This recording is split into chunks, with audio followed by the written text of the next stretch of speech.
Assalamualaikum warahmatullahi wabarakatuh. Bismillahirrahmanirrahim. Alhamdulillahirrabbilalamin. Wassalatu wassalamu ala ashrafil anbiya'i wal mursalin.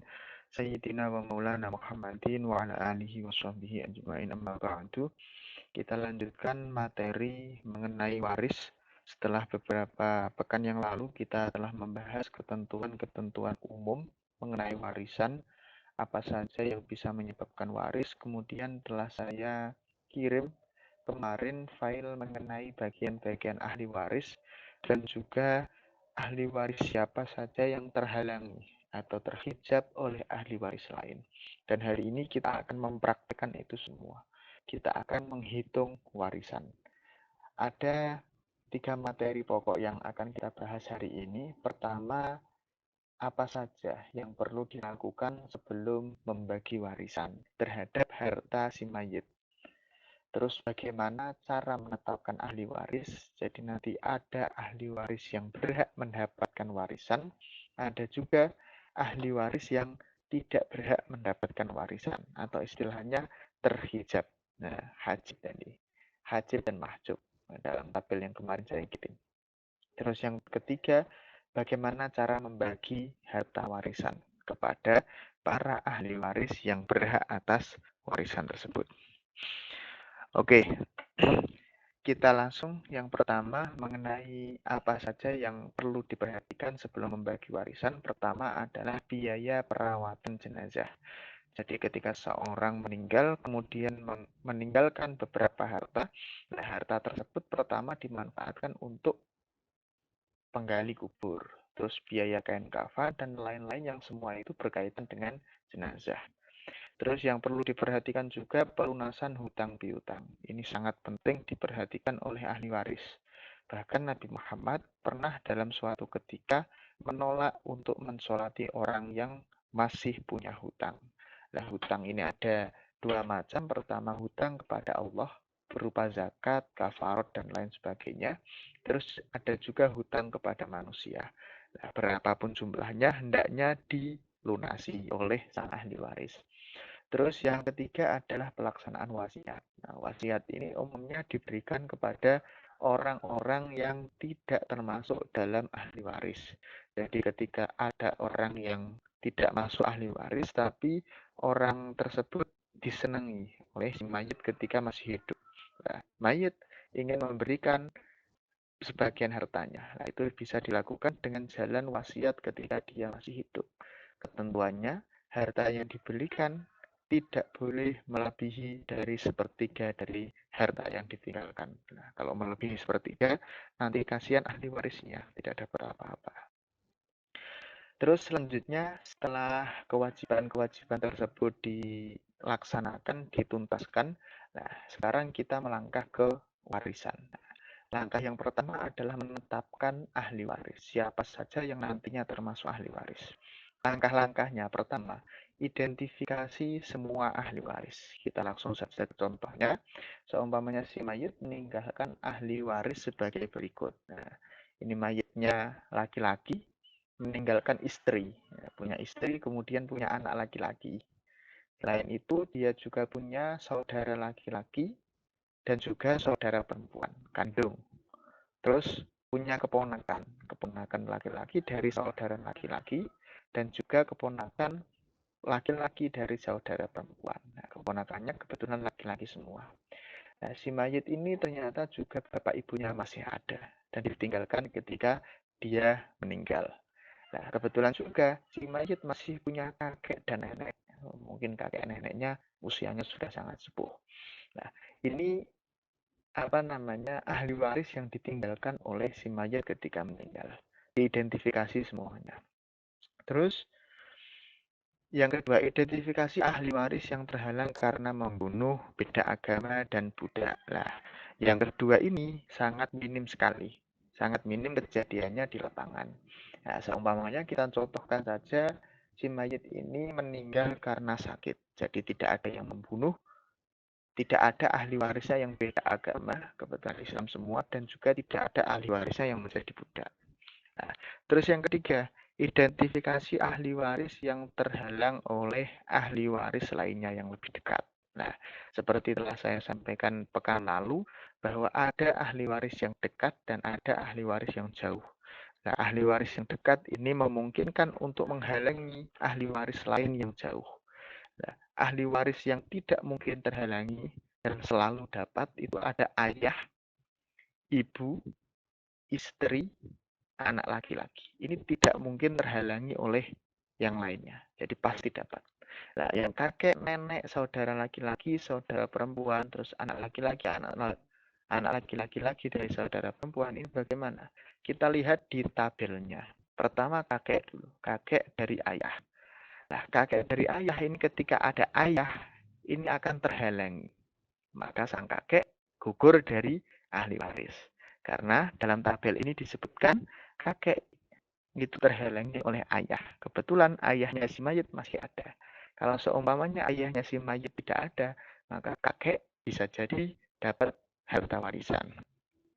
Terus nenek. Nah, nenek dari ayah. Oh iya, ini dalam jadwal yang saya kirim kemarin, ini ada yang ketukar. Jadi nomor 2 ini nenek dari ibu.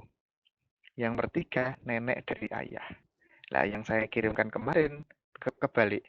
Yang kedua ini nenek dari ayah. Yang ketiga nenek dari ibu. Silakan diganti nanti. Silakan diganti. Yang nomor 2 ini adalah nenek dari ibu. Oke. Yang ketiga baru nenek dari ayah. Nah, yang ada di sini adalah nenek dari ayah.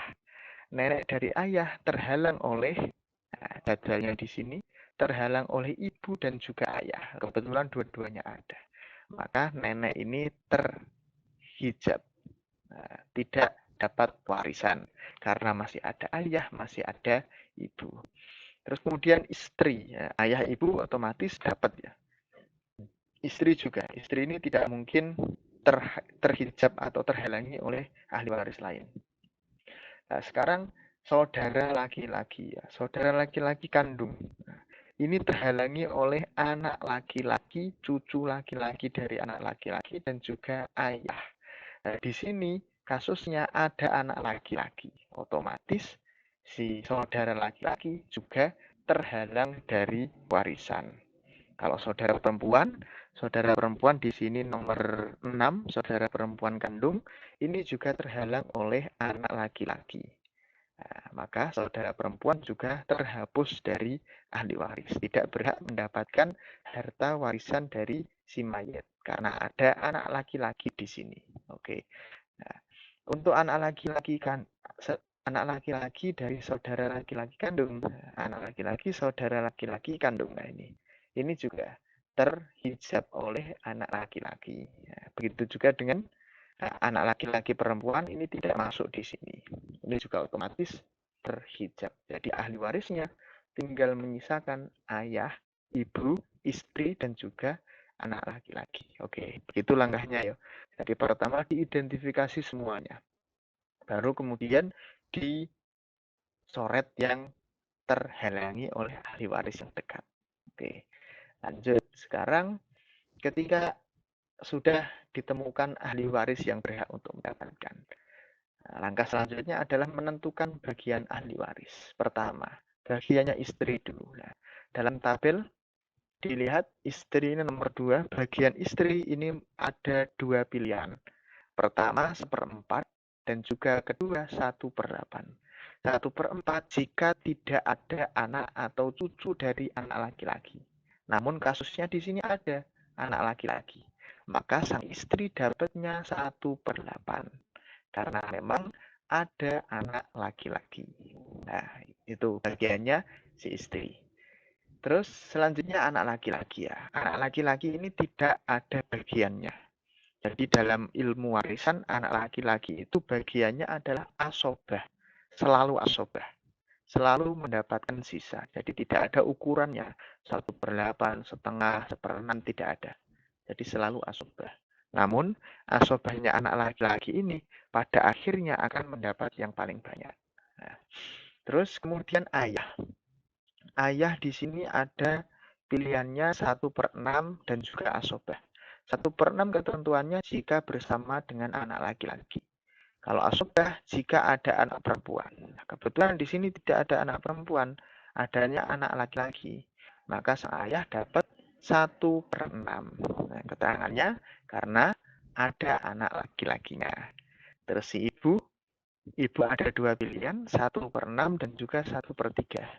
Nah, 1/6 jika ada anak atau cucu lebih dari seorang saudara. Kalau 1/3 jika tidak ada anak. Nah, kebetulan di sini ada anak, maka ibu dapatnya 1/6 karena ada anak laki-laki. Oke, jadi sang istri dapat 1/8, anak laki-laki dapat sisanya, kemudian ayah ini dapat 1/6 dari harta yang ditinggalkan, kemudian ibu juga dapat 1/6. Nah, ketika sudah ditentukan bagian-bagiannya, maka lanjut ke cara yang selanjutnya. Langkah selanjutnya untuk membagi harta warisan. Oke, sebelum dibagi harta warisan, maka dalam ilmu mawaris ini dikenal ada istilah aslul mas'alah. Aslul mas'alah ini ada 7 angka. 2, 3, 4, 6, 8, 12, dan juga 24. Nah, nanti dari 7 angka ini dipilih salah satu. Salah satu angka yang bisa membagi penyebut dari bagian-bagian ahli waris ini. Nah, di sini penyebutnya ada 8, 6, 6. Nah, angka yang bisa di antara 7 angka yang bisa membagi 8, 6, 6 ini mana? 2 jelas tidak mungkin. 3, 4, 6, 8 jelas tidak mungkin. Nah, 12. 12 ini bisa membagi 6. Nah, 12 bagi 6 hasilnya 2. Tapi tidak bisa membagi 8. 12 dibagi 8 tidak bisa. Ada komanya. Nah, yang dikehendaki itu bisa dibagi habis tanpa ada koma. Maka pilihannya tinggal 1, 24. Nah, jadi asal masalahnya 24. 24 dibagi 8 hasilnya 3. Pas. 8 kali 3 hasilnya 24. Maka 24 dibagi 8 hasilnya 3. Oleh karena itu di sini jadinya 3/24. Nah, jadi asal masalah dibagi dengan penyebut hasilnya 3 per asal masalah. Nah, jadinya seperti itu. Jadi asal masalah ini nanti jadi penyebut semuanya. Oke. Terus 24 dibagi 6. Nah, kalau asobah ini nanti belakangan. Baginya belakangan. Tinggal sisa saja. 24 dibagi 6. Nah, 24 dibagi 6 hasilnya 4. Nah, 4 kali 5, 20. 4 kali 6, 24. Maka 24 bagi 6 hasilnya 4. Oleh karena itu di sini nanti jadinya 4/24. Nah, begitu juga dengan ini. 24 dibagi 6. Hasilnya 4. Jadinya 4/24. Nah, ini asal masalah ini sebenarnya kalau yang kita biasa pelajari itu menyamakan penyebut. Jadi penyebutnya harus disamakan terlebih dahulu. Nanti baru bisa dibagi. Tapi di sini asal masalahnya dalam menyamakan penyebut sudah ada angka-angkanya. Tinggal milih saja. Jadi tidak perlu pusing seperti pelajaran matematika. Tinggal milih di antara 7 angka ini. Dan pasti karena bagian-bagiannya sudah ditentukan, ada 1/6, setengah, 1/4, angka-angkanya ya hanya sebatas ini saja. Jadi nanti tinggal mencocokkan angkanya yang cocok yang mana untuk bisa membagi semua bagian dari ahli waris.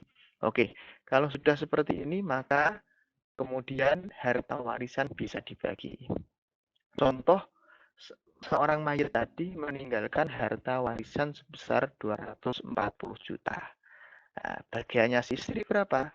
1/8 atau 3/24. Maka cara menghitungnya 3/24 dikali 240 juta. Dapatnya 30 juta. Nah, bisa dicek, bisa dihitung menggunakan kalkulator. 3 bagi 24, kemudian dikali 240 juta rupiah. Nah, sama dengan 30 juta. Oke. Ini bagiannya istri. Jadi istri dapat 30 juta dari total harta yang ditinggalkan sebanyak 240 juta. Sekarang bagiannya ayah. Bagiannya anak laki-laki nanti belakangan. Karena kan sisa asobah. Nah, bagiannya ayah tadi dapat 4 per 24. Nah, 4 per 24 dikali 240 juta. Nah, 4 bagi 24 dikali 240 juta. Hasilnya 40 juta. Oke, bagiannya ibu juga sama. 40 juta. Karena sama-sama dapat 4 per 24 atau 1 per 6. Nah, terakhir ini bagiannya anak laki-laki. Nah, bagiannya anak laki-laki sisanya. Jadi 240 juta dikurangi 30 juta. Nah, 240 juta dikurangi 30, maka tersisa 210 juta. Dikurangi lagi bagiannya ayah, 40 juta. Nah, dikurangi lagi 40 juta, terus kemudian dikurangi lagi 40 juta. Nah, tinggal menyisakan sisanya 130 juta. Nah, jadi anak ini bagiannya nanti yang paling akhir menerima karena sisa. Tapi sisanya justru memunculkan angka yang paling banyak. Nah, ini. Nah, untuk mengecek apakah sudah benar atau belum, maka dijumlahkan semua. Nah, jumlahnya harus sama dengan harta asalnya. Nah, 30 juta ditambah 130 tambah 40 tambah 40 hasilnya pas 240 juta. Nah, inilah bagian-bagian ahli waris. Nah, dari 240 juta harta yang ditinggalkan sesudah dikurangi dengan upah dan lain sebagainya dan menyisakan 240 juta, kemudian dibagi 4 orang ini. Istri mendapat 30 juta, anak laki-laki 130 juta, ayah mendapatkan 40 juta dan ibu mendapatkan 40 juta. Oke, itu cara membagi waris. Nah, untuk hari ini sekian karena sudah terima uang, maka sekian dan terima kasih. Apabila ada yang ditanyakan, silakan ditanyakan di grup. Allahumma muwaffiq ila aqwamit thoriq. Assalamualaikum warahmatullahi wabarakatuh.